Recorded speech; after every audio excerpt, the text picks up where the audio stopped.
bonjour. Je ne donnerai pas de chiffres parce qu'il est impossible d'indiquer combien il existe de distributions Linux, alors je vais juste prendre une anecdote. Donc j'ai lu récemment dans un forum, suite à la question justement sur le nombre de distributions qu'il existait, quelqu'un qui y répond en disant « Ah, il en existe facilement une centaine ». Alors oui, effectivement, il en existe au moins une centaine puisqu'on en comptait déjà plus de 500 il y a 10 ans. Alors je reviens pas sur la philosophie du libre et de l'open source, où chacun est libre de faire ce qu'il veut. Mais c'est là la preuve qu'il est bien difficile d'en connaître le nombre. DistroWatch, alors c'est pas non plus la référence absolue, vous propose quand même, pour celles qui sont enregistrées sur le site, les 270 les plus populaires. Aujourd'hui je vais vous présenter la distribution MX, qui est basée sur Debian. C'est une distribution en pleine montée de popularité et surtout maintenant assez mature pour qu'on puisse en parler. Mais c'est aussi pour revenir aux fondamentaux qu'il ne faut pas oublier. Avant de passer au sujet, pensez à vous abonner à la chaîne et activer la cloche pour recevoir les notifications de mes nouvelles vidéos. Pour me retrouver, vous pouvez aussi taper LJP Info dans votre navigateur.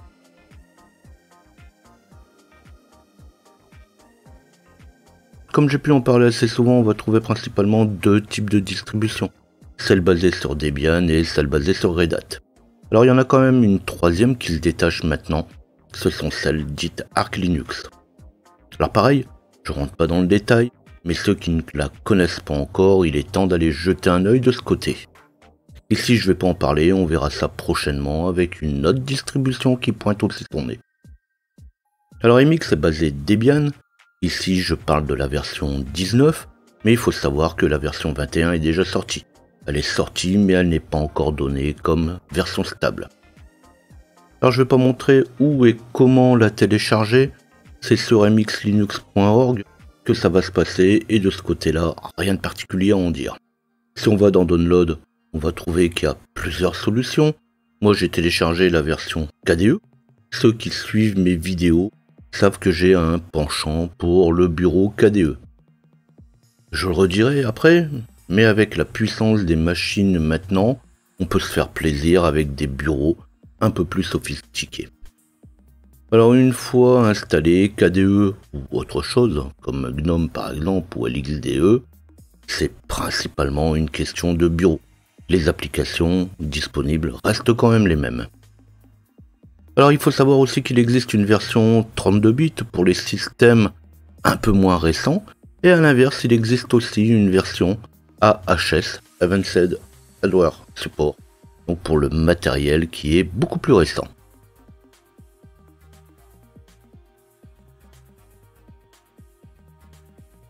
Alors pour voir comment ça se passe, je vais faire comme d'habitude, je vais passer par une machine virtuelle. Pour ceux qui ne connaissent pas les machines virtuelles, je vous invite à aller voir mes vidéos précédentes. Mais le support virtuel, c'est surtout pour vous permettre de voir comment ça se passe pour le boot et les reboots entre autres. Sur une machine réelle, on va insérer le DVD dans le lecteur, ou on met l'ISO sur une clé USB, on démarre la machine, et puis on va booter dessus. Alors je rentre pas plus dans le détail des logiciels qui permettent de mettre un fichier ISO sur une clé USB ou le contenu d'un DVD sur une clé USB. C'est pas ce qui manque. Alors pour couper un peu court à tout ça, ça va me permettre de rentrer très vite dans l'installation et le fonctionnement du système. Démarrer ou booter sur un DVD, c'est la même chose quel que soit le système, y compris pour les utilisateurs de Microsoft Windows. Dans une prochaine vidéo, je vais montrer la configuration de base d'un serveur Core avec son installation et vous verrez que c'est exactement la même chose.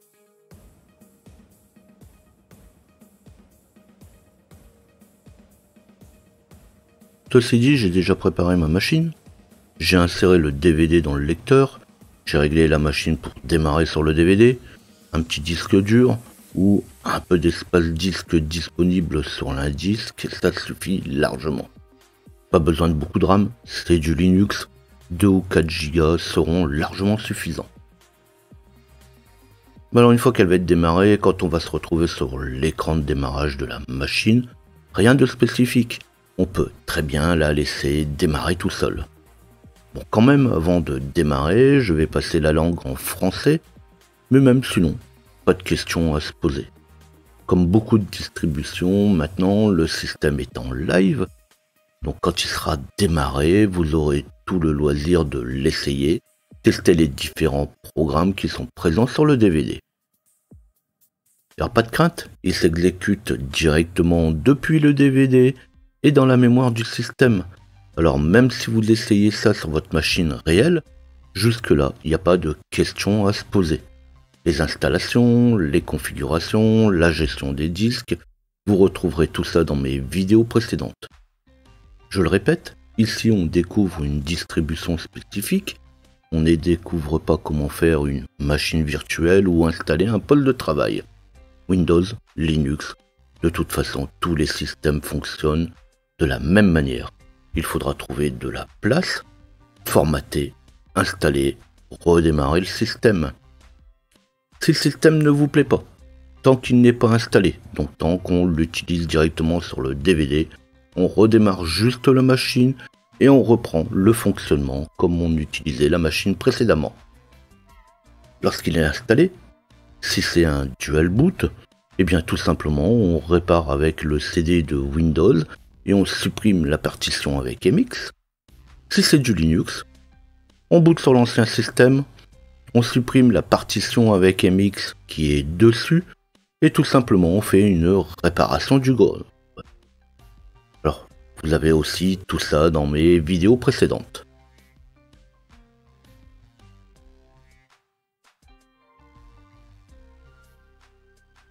Alors ici, je vais pas l'essayer, je vais directement l'installer. Après l'installation, on verra justement les programmes qui sont disponibles. Qu'on l'essaye ou qu'on l'installe ensuite, ça sera sensiblement pareil. En tout cas, pour cette vidéo. Alors je comprends très bien qu'on puisse hésiter avant de se lancer dans une distribution. Alors justement, ne vous lancez pas trop vite bille en tête, regardez, découvrez. Allez voir mes autres vidéos sur les installations ou les systèmes. Je commande pas plus. Je suis passé par là il y a longtemps. Et moi aussi, je me suis lancé vers des distribs qui m'ont fait vite changer d'avis par la suite.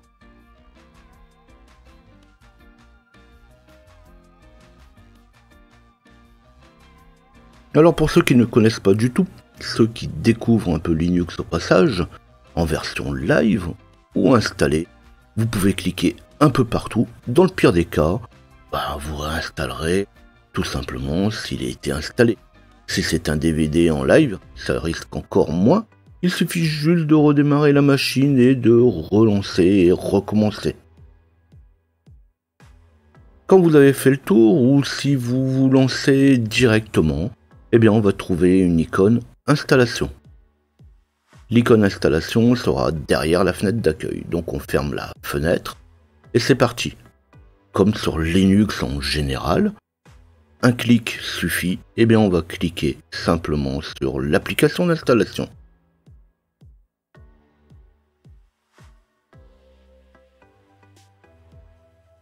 Alors si vous avez déjà choisi la langue française au démarrage, il ne reste plus rien à faire. Finalement c'est simple de nos jours pour être informaticien. Il faut juste savoir lire suivant. Sauf si vous changez les paramètres du clavier, sinon, effectivement, eh bien, on peut cliquer sur suivant. Pour le partitionnement du disque, vous avez le choix. Mais pareil, je rentre pas dans les détails, je vais aller dans suivant. Alors d'accord, on formate, bien sûr, puisque de toute façon, il va me demander si, effectivement, je veux faire mon installation et formater le système. Oui, donc suivant. La gestion des disques et du partitionnement, c'est aussi une autre affaire.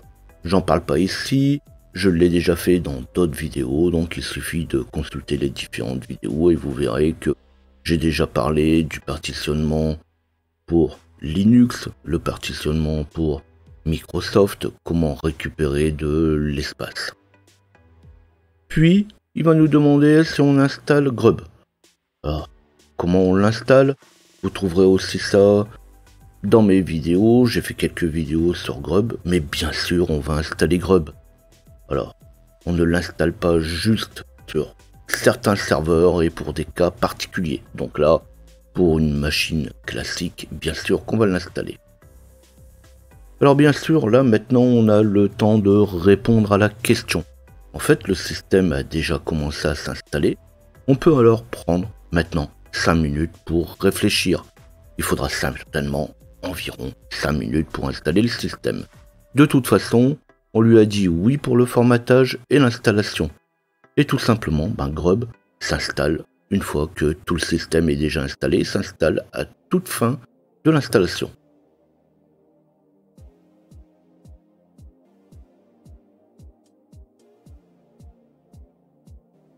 Alors l'installation est partie. Pendant qu'il continue son installation de son côté, on va cliquer sur suivant et on peut mettre le nom de la machine. Si on active les partages Microsoft, c'est en bas, suivant. Là on va avoir les variables d'heure. Est-ce qu'on doit changer l'heure? Ça c'est vous qui le verrez. Suivant. Et on va configurer le compte de l'utilisateur s'il se connecte directement. Alors, un truc sympa, on le voit aussi, si vous avez fait quelques modifications quand on était en live, il peut aussi les inclure directement dans l'installation. Donc quand toutes les informations seront fournies, enfin, on peut suivre les quelques astuces le temps que l'installation se termine. Et bien sûr, quand ça sera terminé, on va cliquer sur le bouton terminer. Alors là, ici, la machine va mettre 2 ou 3 minutes pour s'installer. Alors, il y a plein de paramètres à prendre en compte. Il y a les disques durs de la machine, les sources depuis le fichier ISO que vous avez pris ou le DVD, le bureau, suivant le bureau que vous allez prendre. KDE est un petit peu plus lourd que GNOME et beaucoup plus lourd que XFCE ou LXDE. La mémoire, les CPU, si c'est une machine virtuelle ou une machine réelle. Alors surtout, ne comparez pas ce que donne votre machine par rapport à une autre. Et puis, si c'est de la vidéo, si ça traîne un petit peu trop à mon goût, je vais l'accélérer. Et puis l'inverse, si je discute un petit peu trop, eh bien tout simplement, je vais ralentir.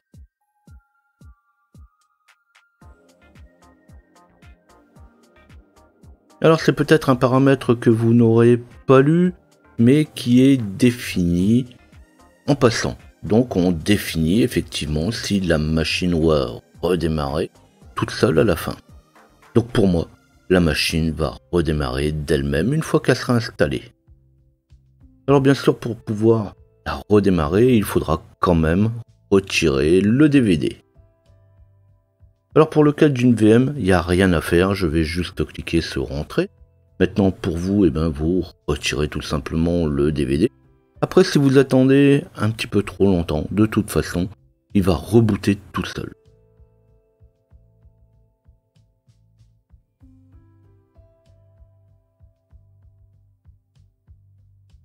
Eh bien on va la laisser redémarrer et voir à quoi elle ressemble en passant. Bon, pas de panique. Il m'est déjà arrivé que l'installation ait un loupé. En fait, MX n'échappe pas aux problèmes des systèmes en général. Donc ça arrive, effectivement, quand la machine reboot, on tombe sur initramfs. Et alors, de toute façon, on s'en fiche. Il suffit de réinstaller une seconde fois. Alors pendant qu'il démarre, comme c'est sur une machine virtuelle, je vais en profiter pour étirer la fenêtre. Et là, je peux constater qu'elle ne va pas s'agrandir. Alors oui, ils n'ont pas pensé à mettre le module VMware dans le noyau. Alors ça, c'est une question de choix. Il est vrai que la plupart des systèmes récents ont le module installé.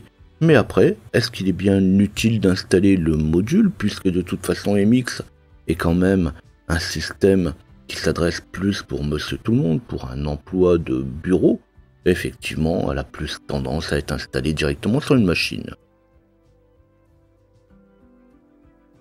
Alors, justement, on n'est pas toujours dans une machine virtuelle, sinon vous retrouverez ça, comme le reste, dans mes autres tutos. Vous verrez, comme Debian par exemple, parce que c'est basé sur Debian, comment installer justement les pilotes VMware. Bon, Entre deux, je suis arrivé sur mon bureau, j'ai essayé aussi de les tirer et on voit bien que de toute façon les pilotes sont vraiment pas installés. Donc là, pas de souci. Il a redémarré de toute façon pour moi comme il faut.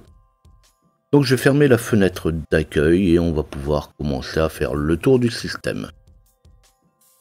Alors si vous ne le connaissez pas, la fenêtre d'accueil propose quand même quelques infos intéressantes, sinon de toute façon elle n'existerait pas. Donc déjà la présentation de ma distribution est quand même assez sympa, avec une horloge et le gestionnaire dans la barre des tâches.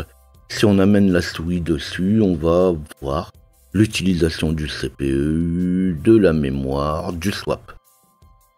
Alors d'un clic droit, on peut aussi le configurer avec des cercles par exemple, mais ça reste en tout cas pour moi du gadget. Mais quand même, il faut savoir que c'est ce qui plaît aux utilisateurs, il faut pas l'oublier. Et puis avec la puissance des machines actuelles, autant se faire plaisir avec des effets visuels, plutôt que de laisser dormir la puissance de la machine.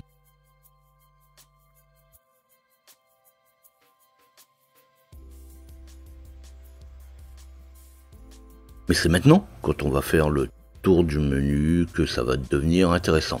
La distribution est livrée avec un ensemble de programmes déjà installés. Le temps de faire le tour de tout ce qui est proposé, vous serez déjà un bon utilisateur de Linux. Alors il y en a pour tout le monde, de la bureautique comme des jeux. Après des jeux, pas de trop, mais justement, un poste de travail n'est pas toujours fait pour jouer. Et puis alors, par contre, côté outils, ça ne manque pas. Alors justement, on va aller se rendre dans les outils, MX Outils. Dans MX Outils, on va choisir MX Outils. Alors si on n'est pas au courant qu'on est sur un MX, je pense que là, faut le faire exprès. Alors c'est un peu le panneau de paramètres que l'on retrouve dans les autres distributions. On va y trouver les outils de gestion des paquets, les outils de gestion de l'éclairage, de l'écran, la date, l'heure, d'infosystème et j'en passe quand même pas mal au passage.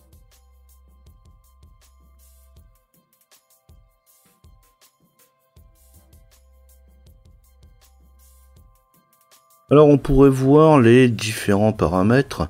Alors bien sûr c'est toujours pareil, il est difficile de tout voir. Alors je vais juste voir le gestionnaire de paquets. Donc je vais ouvrir le gestionnaire de paquets et là, une fois qu'il est ouvert, on peut dérouler quelques groupes d'applications standards et les plus recherchées.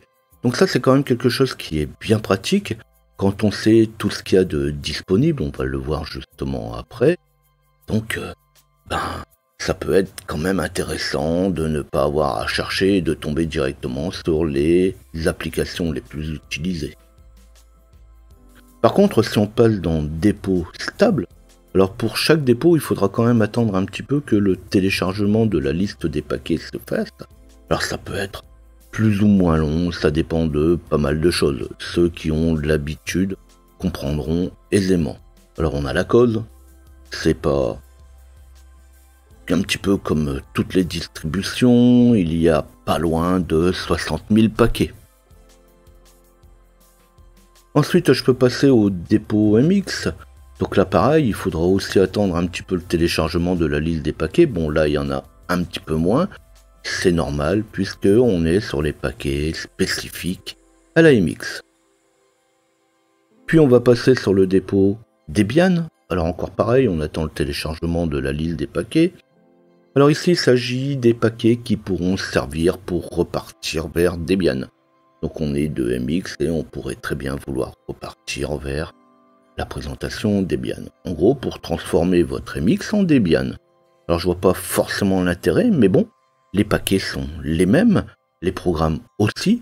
Sinon, pourquoi installer une MX? Dans ce cas-là, on installe une Debian. Après, il se peut tout simplement qu'on préfère certains paquets Debian plutôt qu'avec une présentation MX. Et il reste enfin le dépôt Flatpak. Bon, là il faut se réauthentifier et pareil, laisser la liste se charger.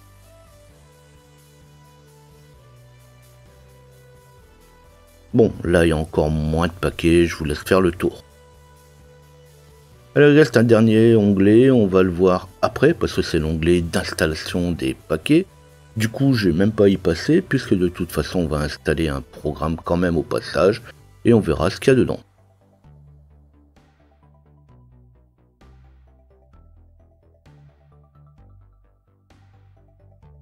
Alors finalement, on a tout comme sur Debian, mais avec du plus, comme par exemple ce gestionnaire de paquets. Et pas besoin d'installer Synaptic pour le faire, quoique, si on veut justement installer Synaptic, il suffit de le chercher pour l'installer. Alors je vais taper Synaptic, alors j'aurais pu très bien taper n'importe quelle application, hein. Là c'est pour parler justement d'une application quelconque qu'on connaît. On va le trouver dans les dépôts stables. Donc j'ai pris Synaptic, mais justement j'aurais pu prendre n'importe quoi d'autre. Je l'aurais pas forcément trouvé dans les dépôts stables. J'aurais pu le trouver n'importe où d'autre. Et je sélectionne l'installation. Alors toujours pareil, il n'y a rien de nouveau. Il faut quand même télécharger le fichier, le laisser s'installer plus ou moins vite. Donc ça c'est surtout aussi suivant l'humeur de l'internet. Si vous essayez de quitter avant, donc si j'essaye de fermer la fenêtre, bah c'est normal, il va râler. Si un paquet est en cours d'installation, il est préférable de le laisser s'installer. Donc de toute façon, ce n'est jamais bien de court-circuiter l'installation. On va le laisser finir et au mieux, on le supprime après si ça nous plaît pas.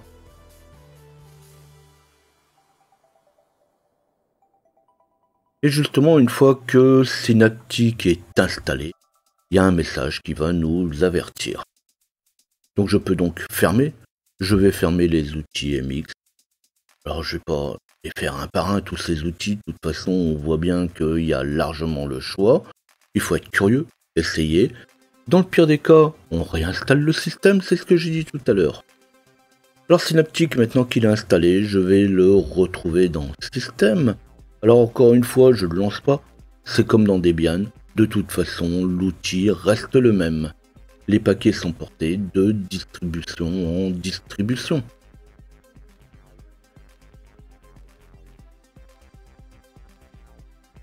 Alors maintenant que vous savez installer n'importe quoi, on va encore voir ou passer sur un détail qui est relativement intéressant. Tous ceux qui ont une carte Nvidia ont galéré pour installer les pilotes, libres ou propriétaires. Ici c'est fini. On a directement l'outil d'installation des pilotes Nvidia dans les outils MX. Alors pour rappel, les pilotes Nvidia ne sont pas libres, il faut donc les installer manuellement. On n'a pas le choix, on n'a pas le droit de les inclure dans un live ou de les installer automatiquement. Mais là c'est simple, je sélectionne l'outil d'installation des pilotes Nvidia, je le lance. Là, il va me demander mon mot de passe route, le mot de passe de l'administrateur, celui qu'on a mis tout à l'heure pendant l'installation. Et fini, il installe les pilotes si vous avez une carte Nvidia. Bien sûr, si vous avez une carte Nvidia. Moi, ici, je suis dans une machine virtuelle, c'est une carte vidéo VMware. La carte vidéo VMware s'installe avec les tools. Alors vous pouvez voir comment on fait dans mes vidéos justement sur les machines virtuelles.